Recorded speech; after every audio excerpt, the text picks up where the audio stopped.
CCM hii mpaka baada ya kesi.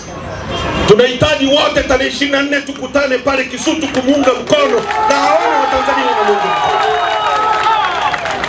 Akiletwa pale aone Watanzania wanamuunga mkono. Na tutawaalika mabalozi wa nchi zote, tutaalika nchi zote za nje, wakituletea fujo dunia ione kwamba serikali hii ni ya kidikteta, inataka kuumiza watu wanaokwenda kumuona kiongozi wao.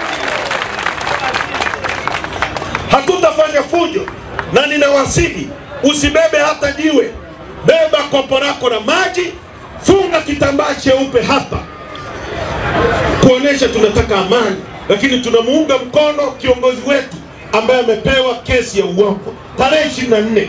Na sitaki mshangilie hapa na msionekane. Sisi tutakwenda mtaa kwa mtaa mpaka tarehe 24. Tunataka siku hiyo pale Kisutu pasimame stand still. Wangapi wako tayari watakaojitokeza siku hiyo? Kama unaendesha bodaboda, kuacha siku moja haitakuzuia kura. Kama unapika chai, kuacha siku moja haitakufanya ufe. Ukiacha siku moja ikabadilisha maisha ya mtoto wako apate elimu bora, anufaike na rasilimali za nchi hii, utakuwa umemtetea yule mtoto wako, malaika wa Mungu ambaye anaandaliwa maisha mabovu na kina Samia Suluhu Hassan.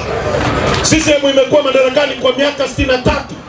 Haiwezi tena kubadilisha chochote.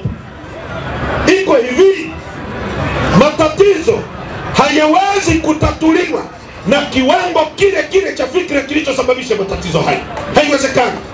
Matatizo ya kukosa maji, matatizo ya elimu bovu, matatizo ya miundombinu ya hovyo, matatizo ya kila kitu yamesababishwa na CCM. Haiwezekani leo CCM wakatatua hayo matatizo. Unahitaji watu wengine wenye fikra za juu zaidi ambao watabadilisha matatizo haya.